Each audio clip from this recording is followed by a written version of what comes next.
The exam वार में आपका स्वागत है। आज की इस वीडियो में हम बात करेंगे विसर्ग संधि पर। यदि स्वर संधि वाली वीडियो आपने नहीं देखी है तो उसे भी आप अवश्य देख लें। तो चलिए शुरू करते हैं विसर्ग संधि। तो इसका नियम पहला है, विसर्ग के बाद यदि चा या छा आए, ध्यान दीजिएगा, विसर्ग के पश्चात यदि चा हो या छा हो तो विसर्ग की जगह पर शा हो जाता है। ठीक है, याद रखिएगा। उदाहरण देखते हैं। निह, ठीक है, निह प्लस छल, ठीक है। तो क्या हो जाएगा इसका, ये जो विसर्ग है ये हट जाएगा और इसकी जगह पर शा आ जाएगा। ठीक है, आधा शा, नीचे हलंत लगा हुआ है। ठीक है, तो ये हो जाएगा निश्चल। ठीक है, याद रखिएगा, इस तरह से इसका संधि हो जाएगा। ठीक है, और संधि विच्छेद करना हो तो इस तरह से हो जाएगा, निह प्लस छल। और संधि का नाम है विसर्ग संधि, पूछा जाता है परीक्षाओं में। ठीक है, तो यदि विसर्ग के बाद चा या छा है तो उसका शा हो जाता है। ये याद कैसे रखेंगे? ठीक है, तो थोड़ा थोड़ा ट्रिक लगानी होगी। अब देखेंगे शा जो है ये कुछ कुछ जो है चा जैसा भी होता है और छा जैसा भी होता है। ठीक है, जैसे यहाँ पर छा को घुमाया गया है तो इसको यदि हम ऐसे कर दें तो ये शा हो जाता है। ठीक है, शा जैसा लगने लगेगा। ठीक है, तो इस तरह से बस आप अपने दिमाग में बैठा सकते हैं, याद रख सकते हैं। इसी तरह से चा भी है, चा ऐसे करके बना हुआ है, ये जान लीजिए कि ऐसे इसको घुमा दिया जाए, शा हो जाएगा। ठीक है, तो इस तरह से आप याद रख सकते हैं। ठीक है, नियम नंबर 2 देखते हैं। नियम नंबर 2 है, विसर्ग के बाद यदि टा ठा हो, ठीक है, विसर्ग के बाद यदि टा ठा हो, क्रम से चल रहा है, ठीक है, तो विसर्ग की जगह पर शा हो जाएगा। ठीक है, षटकोण वाला शा। उदाहरण देखिए, जैसे धनु प्लस टंकार। ठीक है, तो ये जो विसर्ग है ये हट जाएगा, इसकी जगह पे क्या आ जाएगा, ये शा आ जाएगा। ठीक है, तो क्या हमारा शब्द बन जाएगा, धनुष टंकार।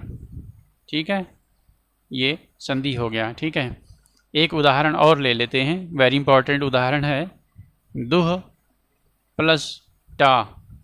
ठीक है, तो ये मिल करके क्या हो जाएगा, दुष्ट हो जाएगा। ठीक है, और अक्सर पूछा जाता है दुष्ट का संधि विच्छेद, तो प्रायः अभ्यर्थियों से गलत हो जाता है। ठीक है, तो याद रखिएगा, दुह प्लस टा मिल करके दुष्ट हो जाएगा। ठीक है, इसके बाद हम आगे देखते हैं नियम नंबर 3। ठीक है, दो दो तीन तीन उदाहरण लेंगे।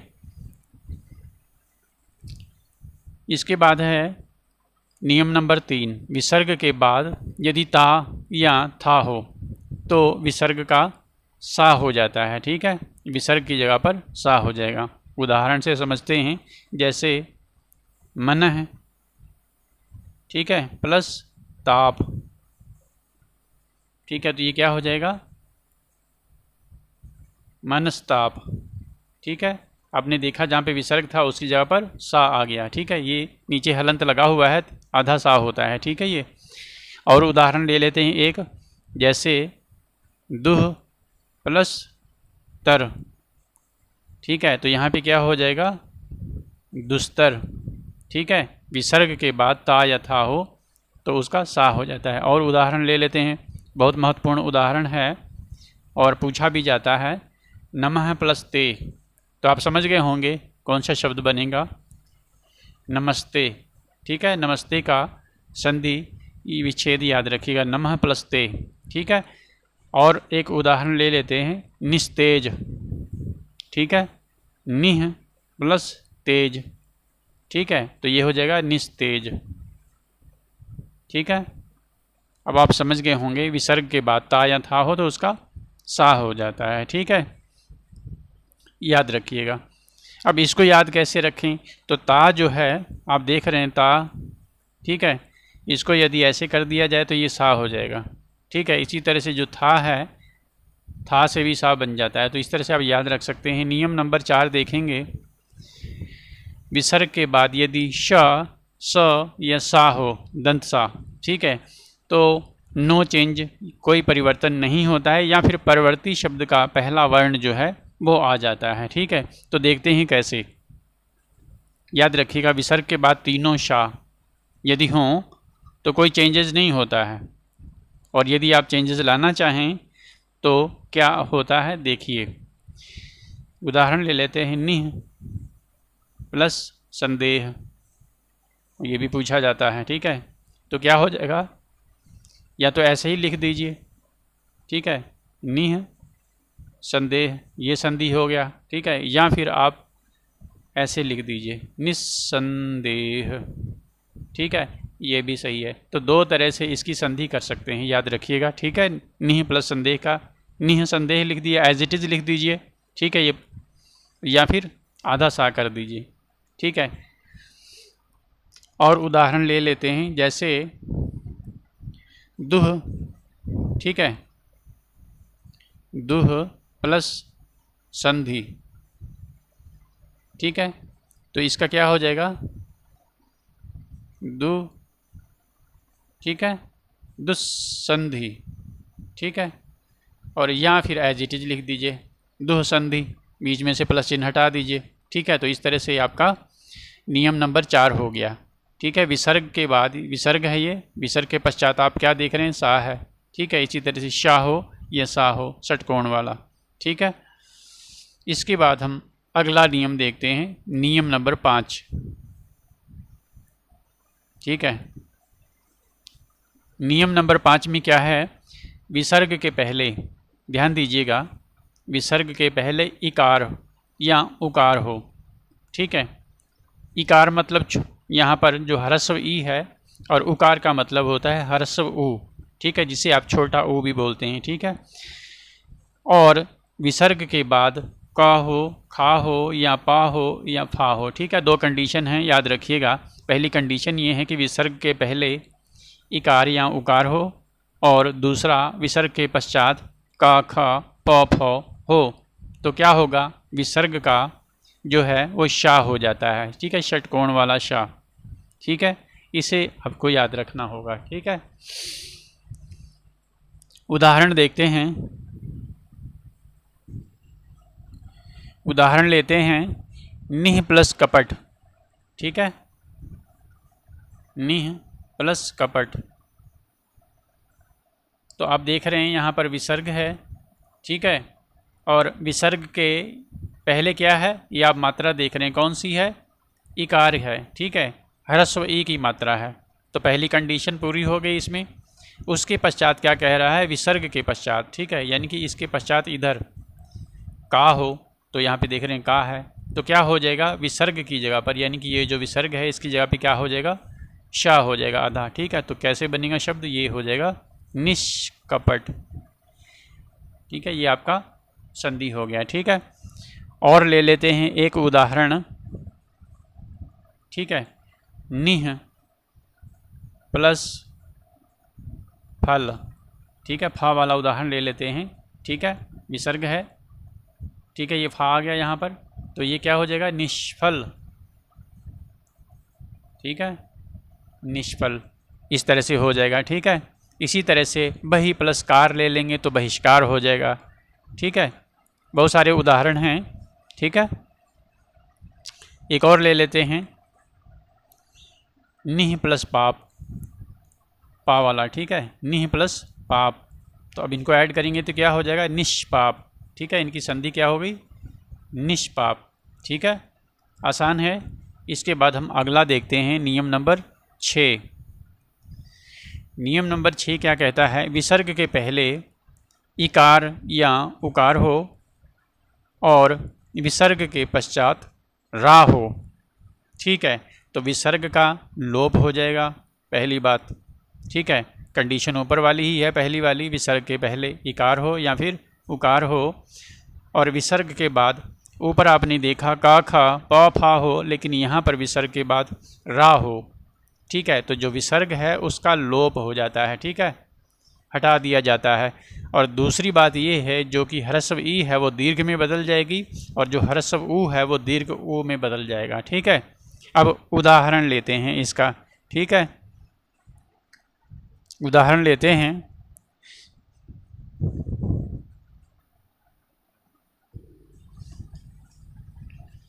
तो उदाहरण देखते हैं, निह प्लस रव। ठीक है, बहुत ही अच्छा उदाहरण है, निह प्लस रा और वाह, रव। ठीक है, तो विसर्ग के पश्चात आपने देखा रा आ गया है और उससे पहले विसर्ग के क्या है, ह्रस्व ई है। तो ये जो ह्रस्व ई है ये किस में चेंज हो जाएगी, दीर्घ ई में। तो इसे दीर्घ ई में कर दीजिए, ये हो गया नी। ठीक है, और विसर्ग का क्या करेंगे, लोप, विसर्ग हटा दीजिए। ठीक है, और रा और वा लिख दीजिए, नीरव। नीरव का जब संधि विच्छेद करेंगे तो निह प्लस रव हो जाएगा, ना कि नी प्लस रा, रव। ठीक है, ध्यान दीजिएगा। इस तरह के जो है अक्सर गलत हो जाती है संधि विच्छेद। ठीक है, और नियम तो आप देख ही रहे हैं, विसर्ग संधि है और उसका 6वां नियम है। इसके बाद और एक उदाहरण ले लेते हैं, बहुत ही महत्वपूर्ण है और पूछा भी जाता है, निह प्लस रोग। ठीक है, निह प्लस रोग। ठीक है, तो क्या हो जाएगा, नी रोग। ठीक है, आसान है। इसके बाद एक उदाहरण और ले लेते हैं। ठीक है, दुह प्लस राज। ठीक है, उकार वाला उदाहरण ले लेते हैं। ठीक है, दुह प्लस राज। ठीक है, तो यहाँ पर आप क्या देख रहे हैं, ह्रस्व ऊ है। ठीक है, किस में बदल जाएगा, दीर्घ ऊ में बदल जाएगा। तो ये कर दीजिए दू। ठीक है, और विसर्ग को हटा दीजिए और राज लिख दीजिए, दूराज।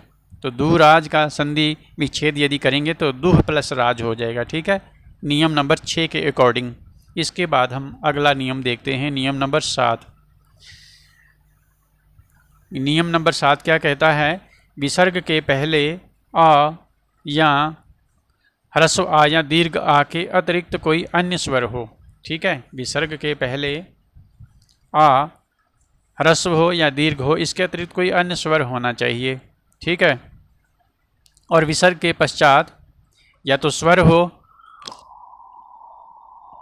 या किसी वर्ग का तीसरा, चौथा, पांचवां वर्ण हो। ठीक है, तीसरा, चौथा, पांचवां। ठीक है, 3, 4, 5, 345 याद रख लीजिएगा। या फिर इसके अलावा यर, अलावा हा हो। ठीक है, तो विसर्ग की जगह पर रा हो जाएगा। ठीक है, विसर्ग के पहले आ ह्रस्व या दीर्घ आ नहीं होना चाहिए, बल्कि कोई अन्य स्वर होना चाहिए। ठीक है, तो उदाहरण से समझते हैं कैसे। तो उदाहरण है निह, ठीक है, प्लस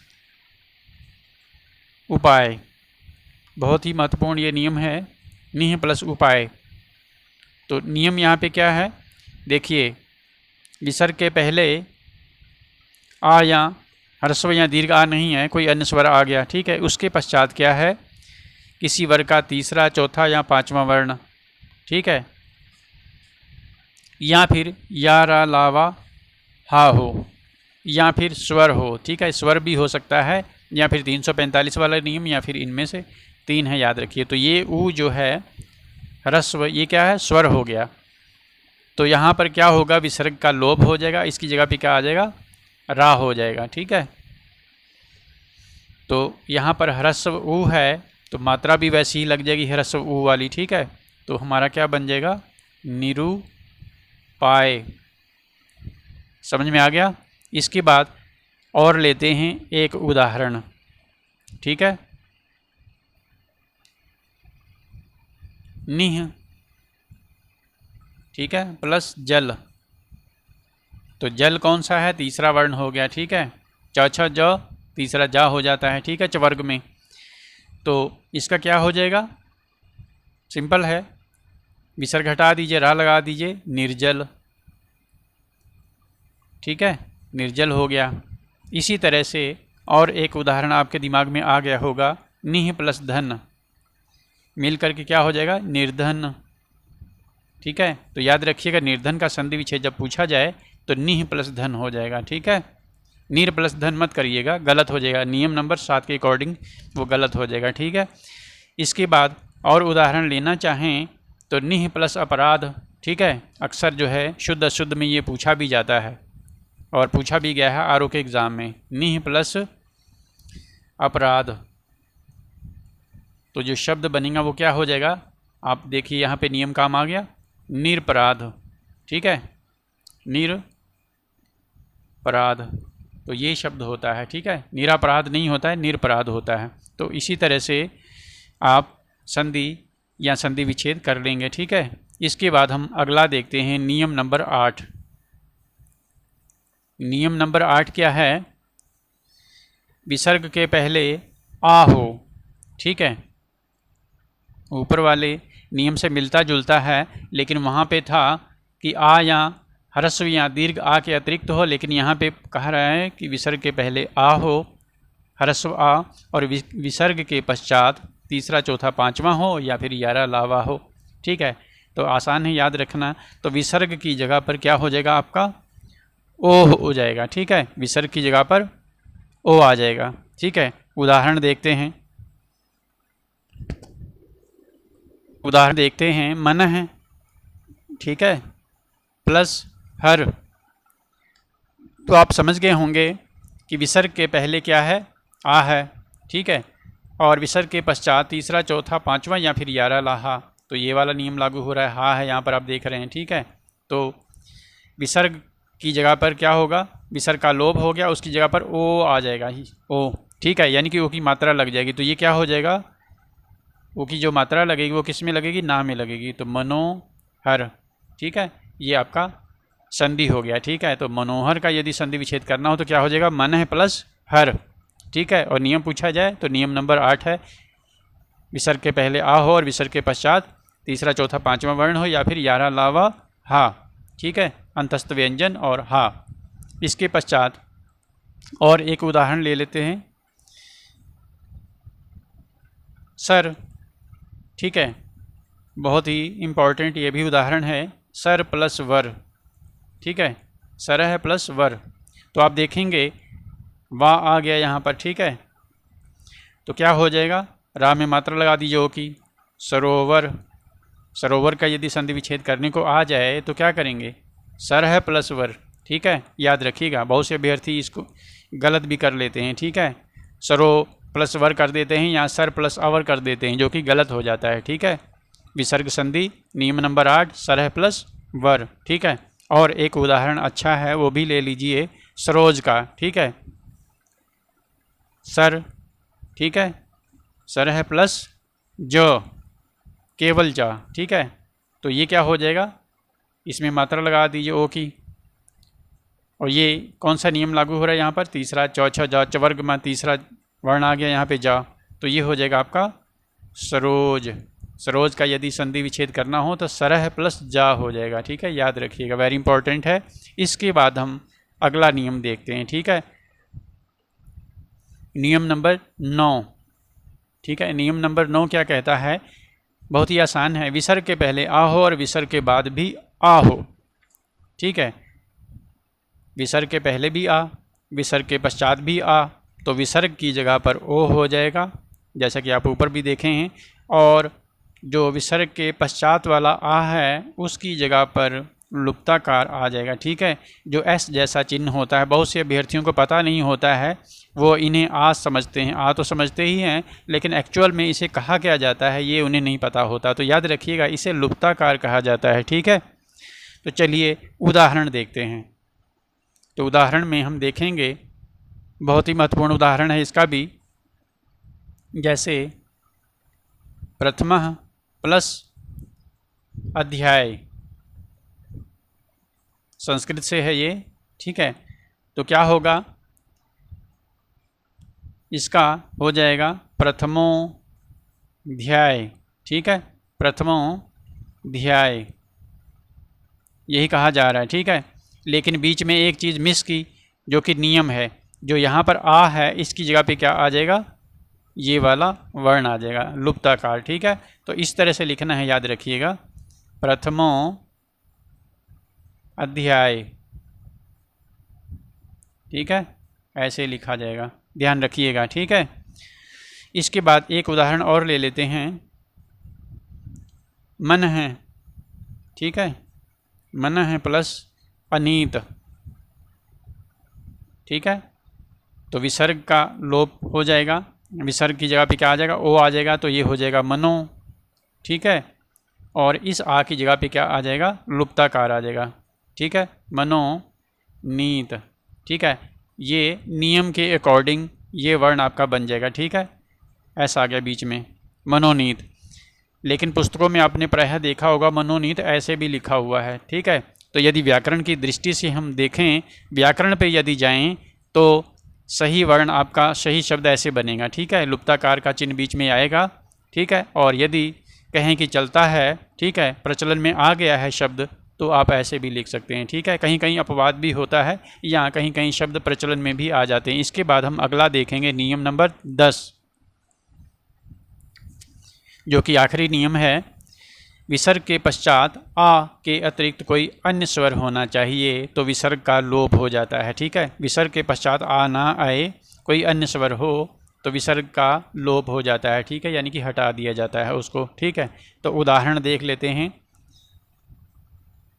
अतः प्लस एव, ठीक है। तो विसर्ग के पश्चात आ के अतिरिक्त कोई अन्य स्वर आया। यहाँ पे आप देख रहे हैं विसर्ग के पश्चात क्या है, ए है, आ नहीं आया, आ के अतिरिक्त कोई अन्य स्वर आ गया। तो क्या करेंगे, ये जो विसर्ग है इसका लोप हो जाएगा, यही नियम में है। तो ये हमारा हो जाएगा अतएव। अतएव का संधि विच्छेद करने को आ जाए तो अतः प्लस एव हो जाएगा, ठीक है। और यदि संधि करेंगे तो अतएव हो जाएगा, ठीक है। यही था नियम नंबर 10, ठीक है। तो ये था विसर्ग से संबंधित जो नियम थे, विसर्ग संधि से संबंधित 10 नियम आपने देखे। उम्मीद करता हूँ आपको ये सभी नियम समझ में आ गए होंगे, ठीक है।